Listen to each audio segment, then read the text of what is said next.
Hey, Steve Gamache here with another Chef Knives to Go quick look product review. What we have this time is the Tojiro DP 150mm petty.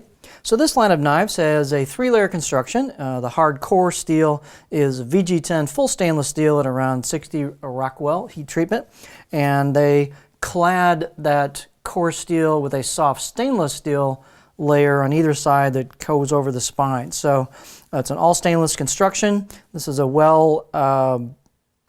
I guess, shall we say, just been around a long time line of knives, and they're well liked in professional and home circles, so they're a very good product. And a lot of different versions of this knife. So this particular one is what we might call a utility petty. So it's not very tall at the heel. You'll see it's about 27mm. So taller petties that are in the 33 plus range are shaped a little more like what we kind of coin as a mini Gyuto, whereas this one's a bit shorter at the heel, so this is more of a utility style knife, but very versatile nonetheless.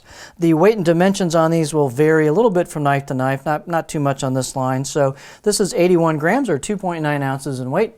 The edge length is right about 145. They'll be around the 145-ish range. 5.7 inches, 255mm or 10 inches on overall length. Spine thickness is about 1.7-ish at the back, and then I got about 1.6 halfway down. And you will see we do get a little taper in the thickness of the spine. I call the distal tapers. We get maybe, I don't know, 1.5 inches from the tip. It starts thinning out, and it gets pretty thin right at the edge. So these do a nice job with the tip for detail work. It's not a very tall knife, but it's still ground pretty thin at the edge. The blade height on this, again, is 27mm, so not a particularly tall style. The handles are really nicely done. They're black micarta, which is a very dimensionally stable, very durable material. It doesn't absorb water, and it doesn't tend to shrink or expand much at all over time, so it's very stable. You've got a full stainless steel tang all the way through, stainless rivets, and a stainless bolster. It's nicely done.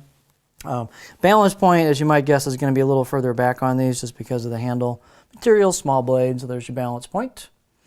Fit and finish is nicely done on these. There's a couple of spots on this line. I guess we'll get our beauty shot here. There's a couple of spots on this line of knives that's pretty consistent. The choils on these tend to be a little bit sharp on the corners, so you can get some strips of sandpaper and various grits or emery cloth, whatever your preference is, and do kind of a shoe shine thing on the edges of that if you want to clean it up. The spine on this, some people might think it needs a little cleaning up. Some people might say it's fine, just depends on you. But the edges are not particularly round on this, I'll say that. They're kind of squarish on the corners of the edges of the spine. So you could clean those up if you wanted to do so, if you felt the need to do that. The edges on these are pretty nice out of the box. I'll give them a 6 out of 10 on my scale. So they're pretty nicely crafted edges. You can get them very sharp. The steel sharpens up pretty easily, I think. And it's a good steel. It's got decent edge retention. It's easy to sharpen, full stainless. So it's a pretty proven product line. And the steel, it's fairly forgiving, so it works quite well. The board profile on this is going to look like this, just in case you want to do some board work with it.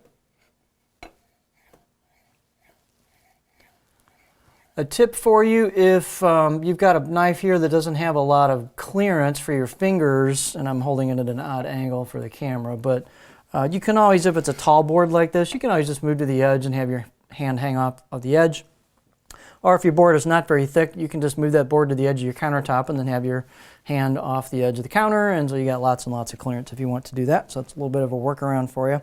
But just a versatile knife. You could do some detail work, line work, small fish butchery, great for cleaning up tenderloins and other types of meats. You know, you could even process chickens with it. There's all kinds of stuff you can do with this style of knife. So it's big enough to work with decent sized stuff, but it's also small enough to get in small spaces. So versatile profile, versatile shape and size. This is the Tojiro DP Petty 150mm knife.